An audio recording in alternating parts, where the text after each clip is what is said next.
त्याची मुलगी लग्नाला आली आणि त्यानं सांगितलं आपल्याला अशा जावायला पोरगी द्यायची की तो जगात सर्वश्रेष्ठ असला पाहिजे, सर्वश्रेष्ठ.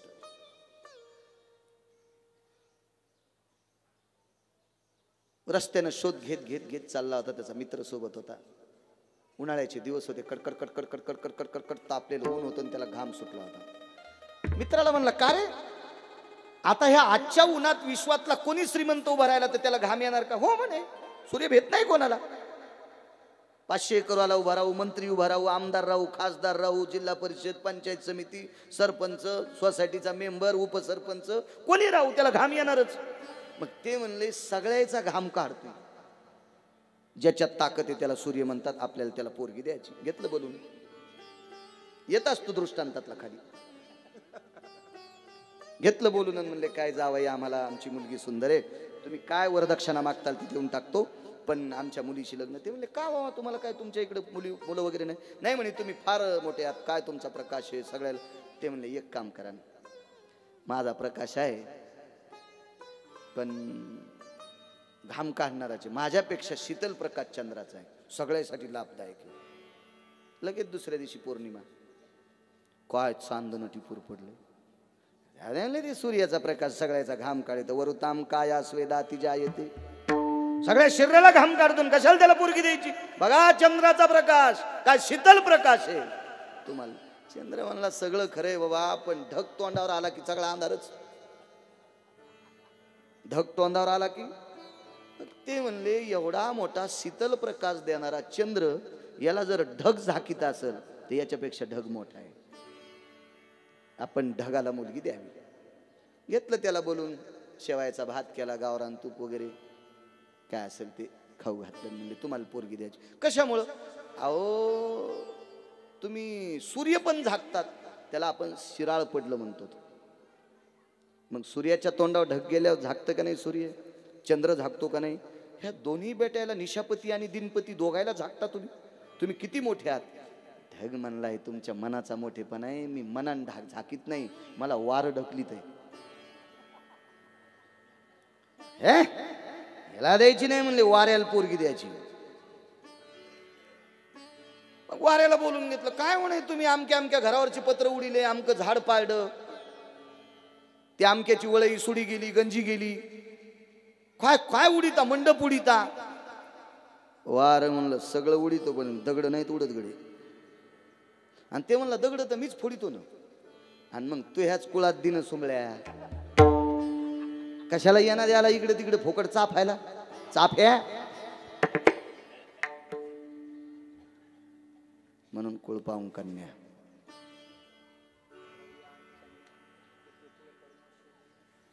वा द्रव्यानि कन्या येथे कुळकर्म शोधन्या. स्वतःला लहान म्हणायचं नाही. तो दगड फोडणारा माणूसाला जाऊ द्या म्हणला, हत्तर तो मै फोडता. हरिण त्याच्या जातीत मिसळलं मिसळलं मिसळलं जातीत.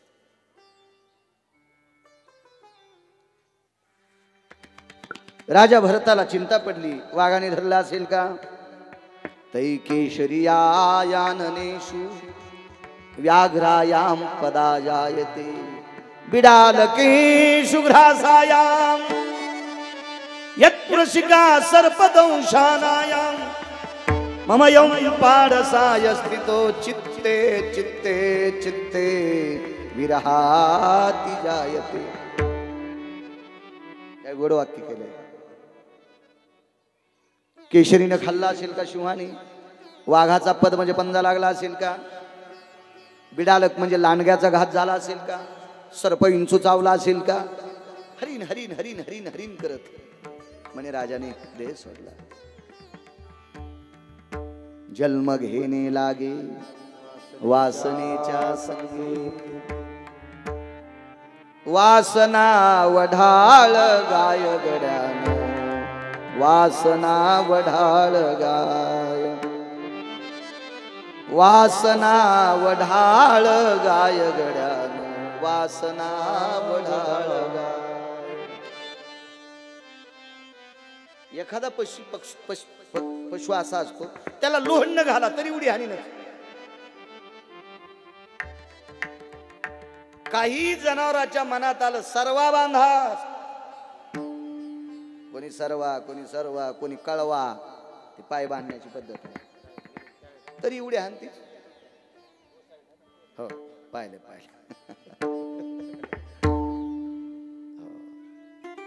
एक गाय तिच्या वासराला हात लावू देत नाही ती, बिलकुल नाही.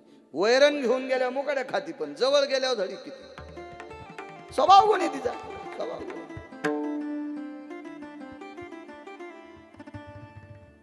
70,000 मसड आणली आमच्या मित्रानं. बाजारात दूध काढ 12.5 लिटर दूध निघलं एका टायमाचं. काय मसड होती दांडी. एका टायमाला 14 पेंड्या खायची मकाच्या. दूधही 12.5 लिटर देत होती ना. पण दूध काढणं झाल्यावर शेवटचा अर्धा लिटर काढायचं राहिल्यावर काढणाराचे दात पाडीत होती. दूध तर सांडीतच होती, पण काढणाराचं थुत्तर फोडीत होती. ह्या गाईला चौथ्या दिवशी जवळ बाजार नसेल तरी पलीकडच्या बाजारात नेऊन त्या म्हशीला, गाईला नाही म्हणत, त्या म्हशीला नेऊन काढून द्यावा. ओढाळ पण आहे तिचा, तो तिच्याकडे तो वात्रट पण आहे. चला, वासना फार विचित्र आहे. जन्माच्या आणि मृत्यूच्या मधलं जे कनेक्शन आहे ती वासना आहे.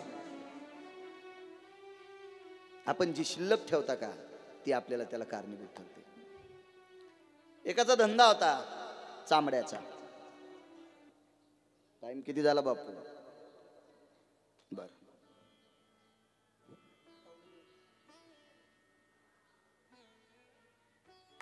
आज किती विकत आहे? 12 ते 3. एवढं सांगून देऊ. किती वासना विचित्र. चमड्याचा धंदा होता आणि त्या व्यक्तीनं चमडे विकत आणायचे बाजारातून. घरी आल्यावर त्याचा मग त्या पूर्वीच्या काळात काय करायचे माहिती का? चमड्याच्या ह्या मोटारी नव्हत्या ना, घरचं पाणी भरायला पखाली होत्या आणि शेतातलं पाणी भरण्यासाठी मोठी होत्या. मोठच म्हणायचे ना तुमच्या, मोठ. जुन्या काळातल्या मोठ्या असणाऱ्या विहिरी जर बघितल्या तर आताच्या आर्किटेक्टला आणि इंजिनियरला रुमाल काढून कपाळ पुसावं लागल. कशाच केल्या असत्या, कशा केल्या असत्या विहिरी, कशा केल्या असत्या.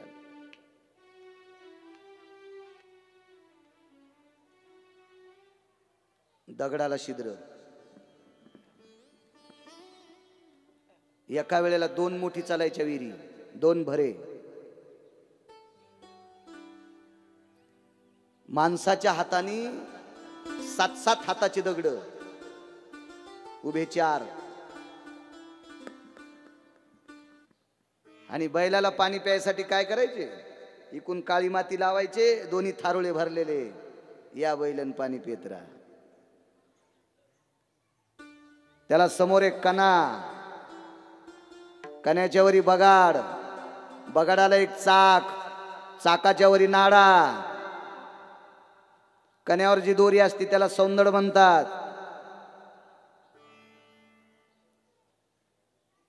आणि नाड्याला एक मंडपी असती बसायला, 2 छिद्राची, खालून वावलेला नाडा. आणि मोठ हाणणाऱ्यानं त्यानं मोठ टप्प्यात आल्याच्या नंतर त्याच्यावर बसायचं असतं. उताराला मोठ धावल्याच्या नंतर, बैल अर्ध्याच्या पुढे गेल्याच्या नंतर, बैल अलीकडच्याच कडीला तहाच बसला, बगाड अंगावर आलं. असं नसतं रे सुमळ्या.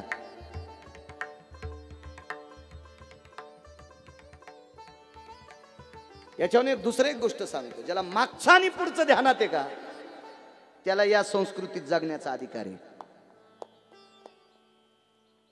त्याला संसार कुटुंब प्रणालीत जगण्याचा अधिकार आहे. ज्याला मागचं आणि पुढचं ध्यानात राहत नाही का त्याला बैल म्हणायचं. बैल नाही, शब्द माझा वापस घेतो. त्याला बैल नाही म्हणायचं. हे ते लांडगे उसातलं. बैलाला मागचं आणि पुढचं भान आहे.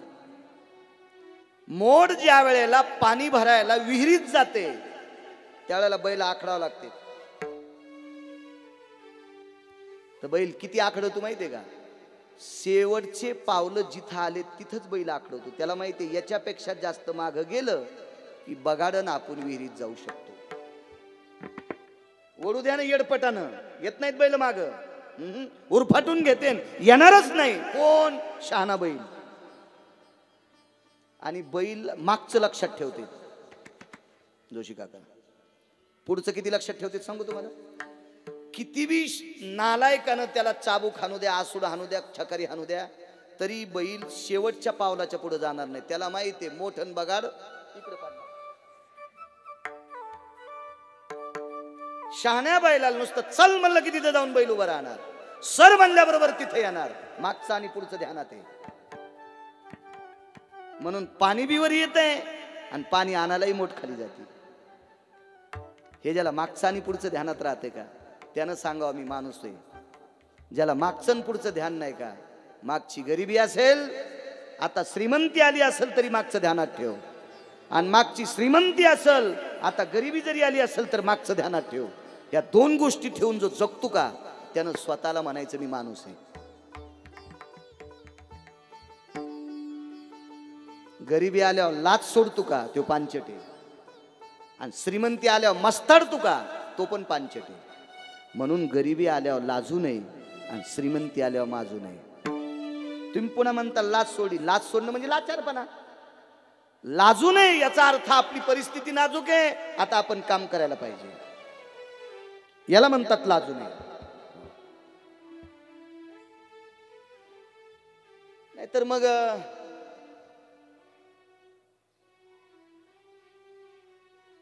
कमाई नोकराची आणि ते कामदाराची.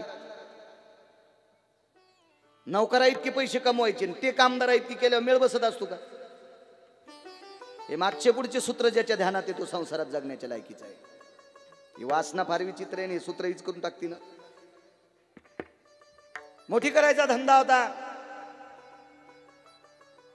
जिनच्या पॅन्टीवाल्याला पुन्हा एक सांगतोय, ज्या वेळेला मोठ अशी भऱ्याच्या वरी येते का 1.25 फूट, त्यावेळेला मोठीला एक पदर असतो, पुढेचा एक पनाळ, ते वरी असतो चिटकलेला. ज्या वेळेला कण्यावर पाय द्याला त्यावेळेला मोठीचा पनाळ खाली येत असतो. भाड भाड भाड भाड भाड पाणी पडत असते.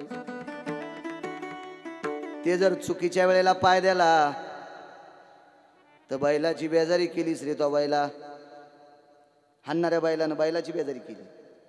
भाकरी खाणारा बैल चारा खाणाऱ्या बैलाची बेजारी करतो. फार सूत्र आहे.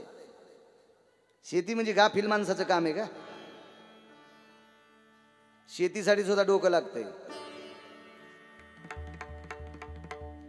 शेती परवडत नाही म्हणणारे कितीतरी सुंबळे भेटलेत मला. माझ्या भाषेत सांगतो कितीतरी पांचट भेटलेत. मी एक म्हणू शकेन, या देशावर राज्यकर्ते कधी कधी शेतकऱ्याकडे लक्ष देत नाहीत हे मी म्हणू शकेन. पण शेतकऱ्याकडे न लक्ष देणाऱ्या राजकर्त्यांची पुढं जिवंतपणे त्याचे अंगुठे घेतील इतकाही शाप देतो. कारण शेतकऱ्याकडे लक्ष देणं अत्यंत गरजेचं आहे. मी काल बोलून गेलो, 1 लाख लोकांच्या चपात्या करण्याची मशीन भेटल, 5 लाख लोकांचा भात करायची मशीन भेटल, पण तांदूळ आणि ज्वारी गहू तयार करायची मशीन जगात नाही. ती फक्त रक्ताचा घाम करून मातीत टाकणाऱ्या शेतकरी राजाकडे ती मशीन आहे. पण एक लक्षात ठेव शेतकरी राजांनो, तुमच्यापेक्षा माझं वय जरी कमी असेल तरी पण छाती ठोकून सांगतोय,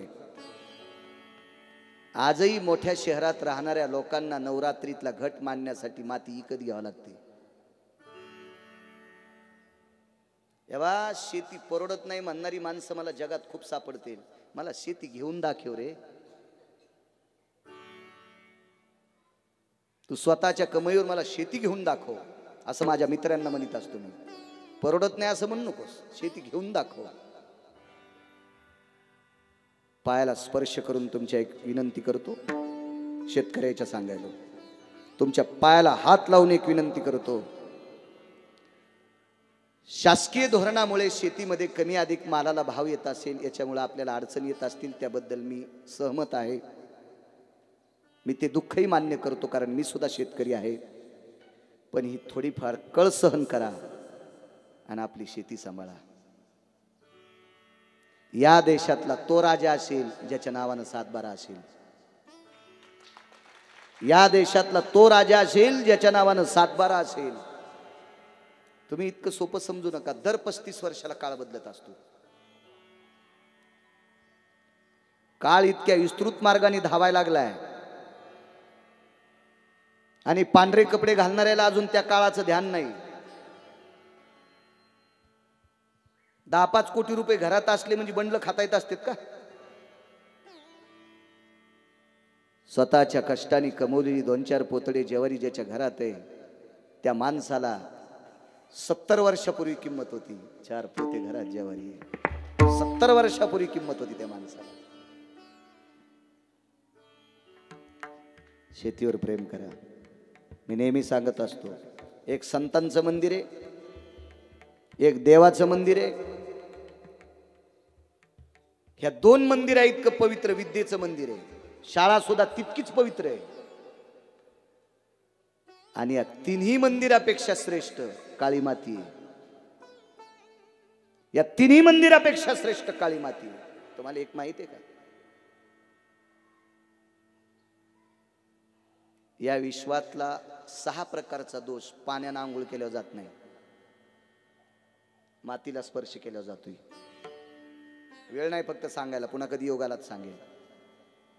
मग तीर्थ जे दोष कमी करू शकत नाही ती माती कमी करती, इतकी त्या मातीत ताकद आहे. म्हणून त्या मातीवर प्रेम करा शेतकरी राजांनो. सांभाळा सांभाळा. थोडं थांबा, काळ्या माईचे दिवस येणार आहेत. अरे मंत्री जरी असला तरी सोन्याचे बिस्किट खाऊ शकतो का तो चांदीच्या भाकरी खाऊ शकतो का? असू द्या ना किती बी मोठा श्रीमंत. त्याला या शेतकरी राजाने रक्ताचा घाम करून मातीत टाकलाय, त्याचीच मोती खावा लागतील.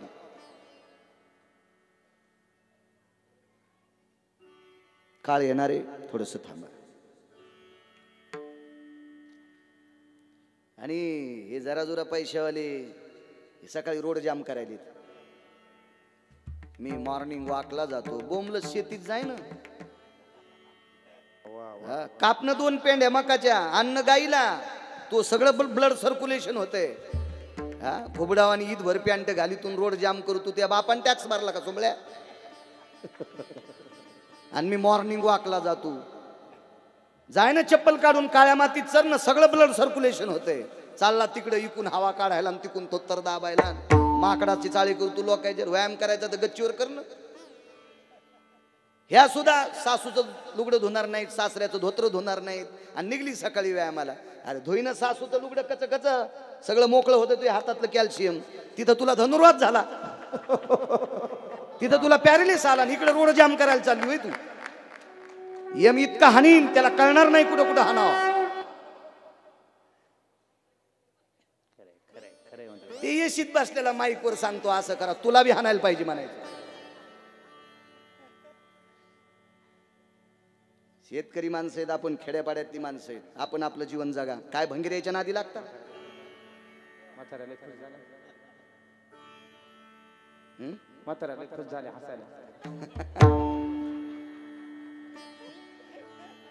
नाही मी नेहमी सांगत असतो.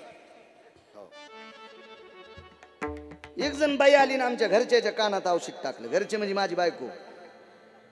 माझे वडील 90ला जात राहिले. आई आहे माझ्याकडे, 2 मुलं आहेत, मुलगा मुलगी.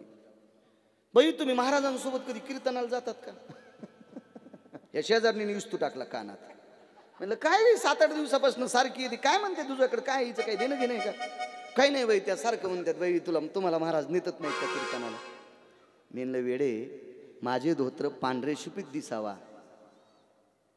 तो धुतल्याच्या नंतर अर्ध भागवत ऐकलेलं पुण्य, मी वाचिलेलं पुण्य तुला आपण मत येते, कशाला ताण घेते? फुकट कळण शेंडी वळवळ.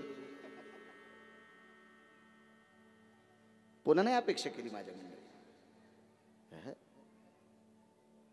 वारी जर आली असेल ना, ज्ञानोबा तुकोबारायची वारी, पैठणच्या मालकाची वारी, पंढरीतल्या मालकाची वारी, तर शहाण्याबाईनं नवऱ्याला म्हणायचं पुढच्या 15वाड्याचं नियोजन आता करा. आणि थोडंफार राहिलं असलं तर मी गड्याचं नियोजन मी करते 10-12 दिवस, पण तुम्ही वारीला जा. त्याचा पडू द्या पिना, घरी बसल्या बसल्या अर्धाही ना तुम्हाला. हो, अर्धाही ना तुम्हाला, अर्धा. पण ह्याला शहाण्या, त्याला वान्य राहण्याला रानात पाठी तिने जाती.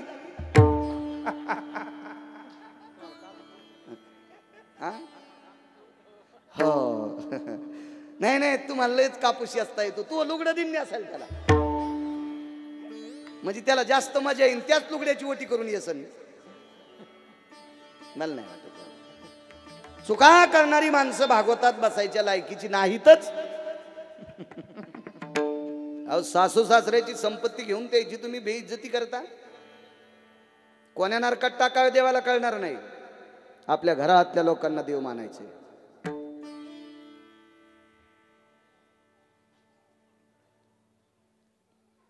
म्हातारं म्हातारं झालं.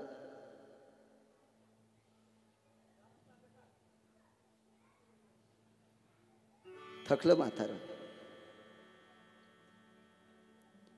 मुलांनी वडिलाला आंघोळी करता दगडावर नेलंय. पुण्य सांगतोय, पुण्यराम काका. आंघोळीला दगडावर म्हाताऱ्याला नेलं, वडिलाला नेलं.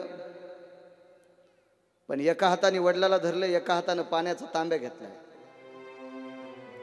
एका हाताने शरीर धरलं, एका हाताने पाणी टाकायचं. पण कंबर भरलेली होती वडिलाची.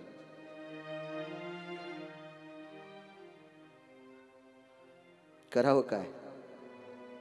कमरेचं धोत्र सोडण्यासाठी एक हात घालावं तर वडील खाली पडते. शरीर शेवटच्या टप्प्यात होतं. शरीर शेवटच्या टप्प्यात होतं. त्या म्हाताऱ्याचं नाव तर रानोबा नावाचा वारकरी.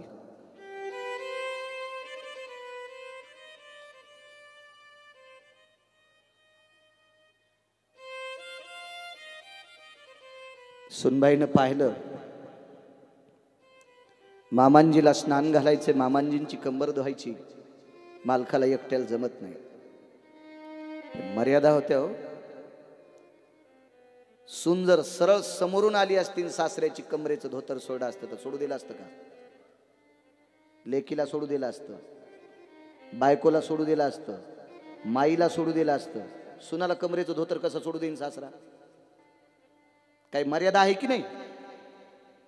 सुनेच्या लक्षात आला, पण समोरून जातात हे काही उचित नाही. पाठीमागून आल्या.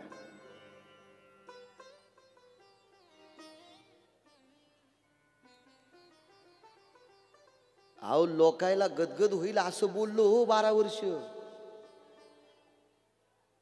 दिवसाकाठी 2-2, 300 श्लोक सांगत सुटलो. पण मला माहित होतं हे त्या लायकीचे लोक नाहीत. जे चांगल्या घरानं नीट होईन ते सोनाराच्या हातोड्यानं काय नीट होते.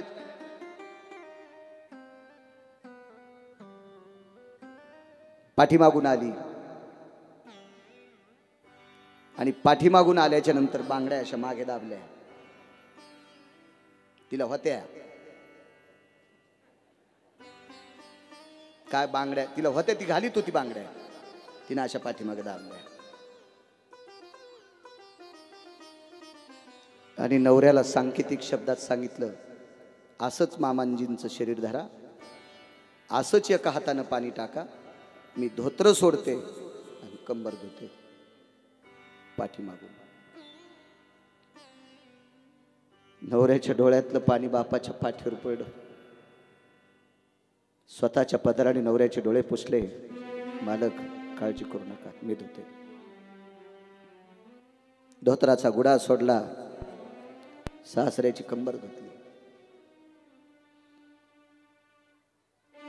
बोरीच्या झाडाखाली दगड होता आंघोळीचा. बोरीच्या फांदीवर एक धोत्र वाळत घातलं होतं. ते धोत्र घेतलं, पुन्हा नेसवलं. पण नेसवायच्या आधी कंबर भिजलेली कशानं पुसली? पदरानं पुसली, पदरानं. आणि सासऱ्याला धोत्र गुंडाळलं. निघून गेली घरात. मुलाने बापाला उचललं, बाजेवर ठेवलं. विवेकाचं टोक होता बाप. मुलगाही त्या अधिकाराचा होता. बाळा जी, माई कंबर कोण धुतली रे? रडू लागला मुलगा, रडू लागला.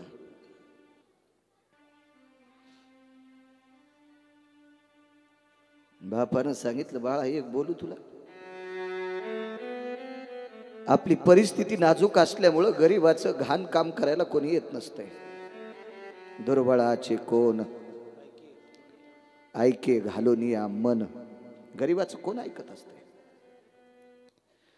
पण एक सांगू का रे बाळा,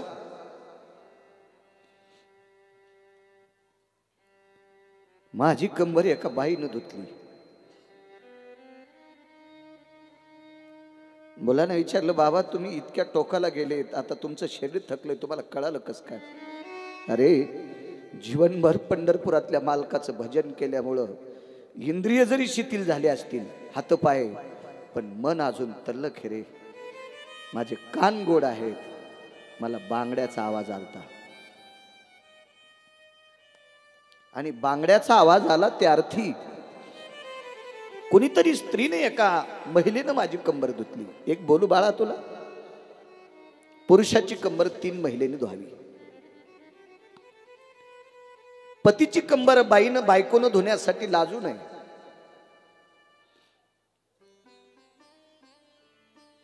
मुलाची कंबर आईनं धुत असताना लाजू नये.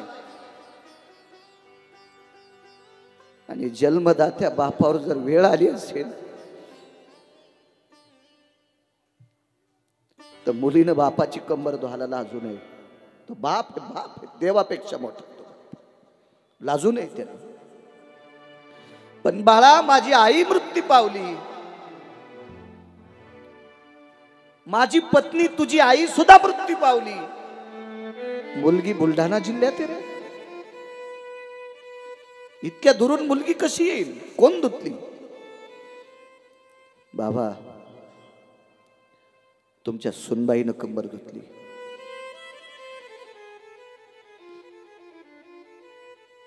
डोळ्यातून पाणी यायला जागा नव्हती, इतकं म्हातारं रडत होत.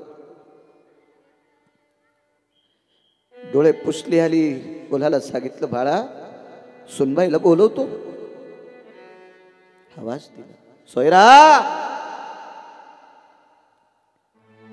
जी धनी, नवऱ्याला धनी म्हणायची. काय मालक, इकडे.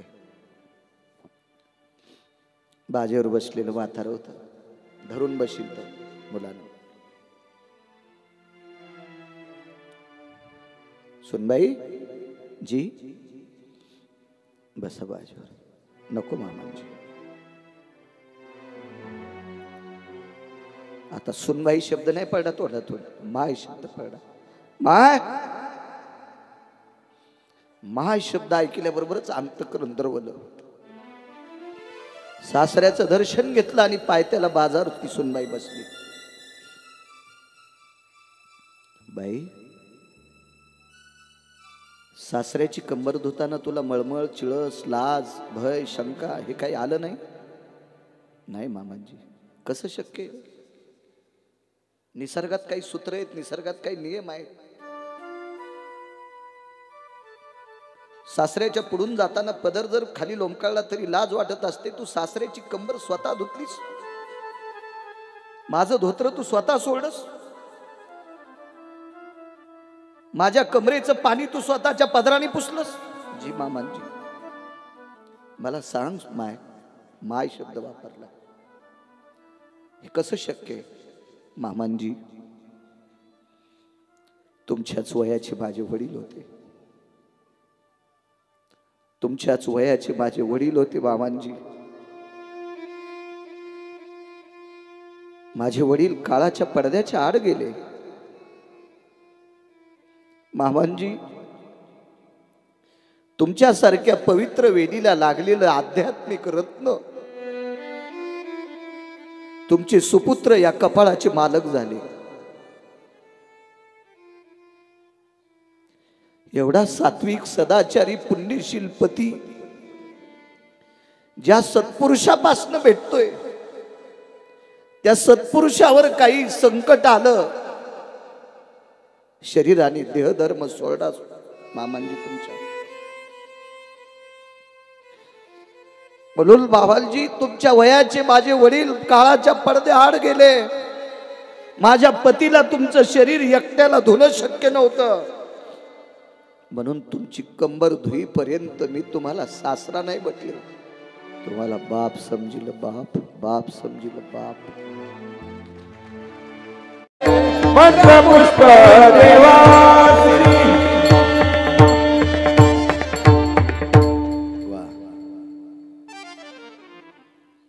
म्हणून घरातल्या लोकांवर प्रेम करा. चामड्याचा धंदा होता, इथपर्यंत आणतो.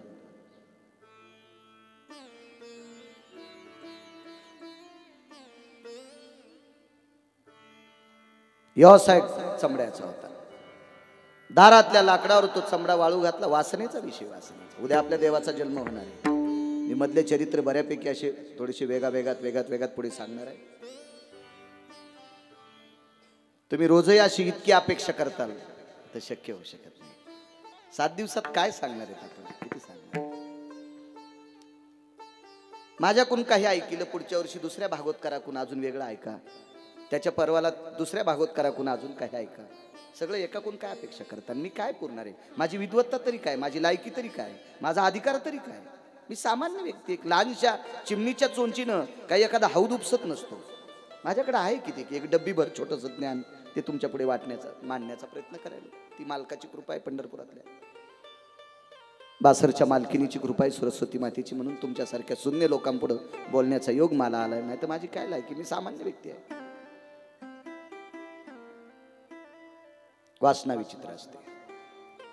मुलाने सांगितलं, बापाने सांगितलं मुलाला, हे बाळा हे चांबडे सांभाळ रे. जेवायला बसलं पडवीत, दारी लाकडं होते, त्या लाकडावरती चमडं वाळू घातलेलं होतं. मोठी करायची होत्या, मोठी ऑर्डर आली. एक गिधाड आलं आणि ते चांबडा असं चोंचीत धरलं आणि त्यानं उडत होतं ते गिधाड. पण यानं विचार केला, बाबांनी सांगितलं चांबडं सांभाळ, हे खालून लोंबकाळलं. आणि गिधाड इतकं शक्तिशाली होतं, ते गिधाडन याला, हे ते चांबडन याला घेऊन गेलं वरी. पण यानं 4-2 फूट वरी गेल्यावर लक्षात घ्यायला पाहिजे होतं, आपल्यापेक्षा ताकदवान गिधाडे, आपण कातड्यावरची आशा सोडून द्यावा. कातड्यावरची माया सोडून द्यावा, कातड्यावरची वासना सोडून द्यावा. किती वासना आहे चित्रपट. पण गिधाड इतकं वरी गेलं. हे म्हणलं मी तुला खाऊच देणार नाही. ते म्हणला, तुझे हात गळून येऊन तू खाली पडूस तर मी खाली बसणार नाही. मी असाच पळणार. घरी असल्यामुळं नेमकीच आंघोळ झालेली होती. उन्हाळ्याचे दिवस होते. असं उन्हाच्या तिरंबीला पडवीत बसलेलं होतं आणि कमरेला लुंगी होती. आता गिधाड इतक्या वेगात पळत होतं, वरची वरी लुंगी निसटून गेली.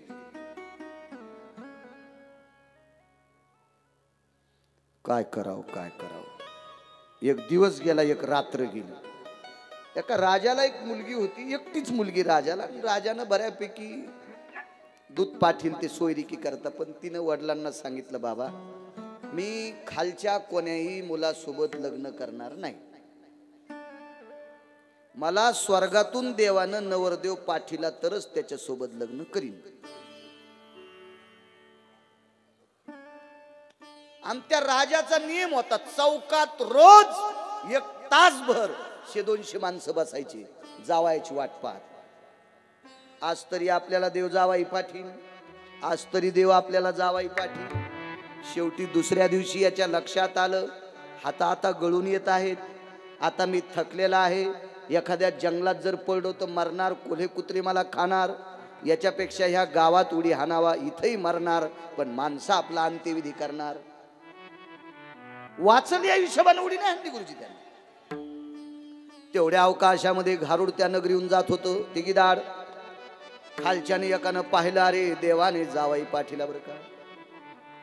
एक जण म्हणला, पाहणं त्याच्या अंगावर कपडे नाहीत. म्हणले, देवा घरून आलेल्या लेकराला कपडे नसतील बरं का. माणसं तर्क करायला काय विषय त्याला. काय वरून पाठीला बरं का जावाई.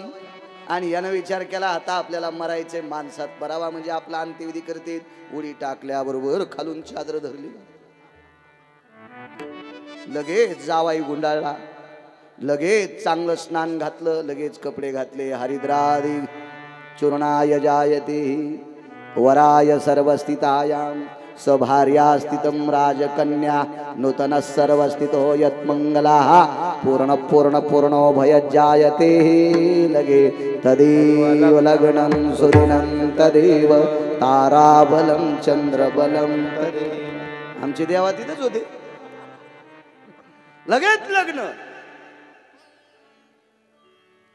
वासना सांगतोय लग्न झाल्याच्या नंतर राजाने मुलीला विचारलं, बाई काय सांगायचं बाबा, काय माझे मालक सात्विक देवानं पाठवले पण बोलतच नाही, नुसतं डोक्याला असा हात लावून, कधी कधी डोक्यालाच पिळे घालून केसाला गाठी मारते। राजा म्हणले जावयाला काहीतरी पाहिजे आपल्याला। राजा हुशार ते म्हणला आपल्याला काही कोण नाही, एकटीच पोरगी। लगेच बोलिले भूदेव वगैरे सगळे ऋषी मुनी पंडित बोलिले आणि राज्याभिषेक जावायला केला आणि मुकुट देऊन टाकला। तरी पोरीन सांगितलं नीट बोलत नाही, शिवी नाही, चलता वळता चापड थापड काही नाही, पण असे घडघड बोलतच नाही। राजाने विचारायचं ते एकांतात विचारावं। राजाने राजे महाराजे ऋषी मुनी योगी जपी तपी सिद्ध सगळे बोलवले आणि सभा घेतली, जावायला सांगितलं बापू तुम्हाला स्वतःचा पोटचा गोळा दिला, राज्य देऊन टाकलं, तरी तुमच्या मनात संतोष नाही, असंतोष आहे, कारण काय? ते म्हणले काय नाही बाबा, सगळं आलं पण मग कातड काऊन गेला असं।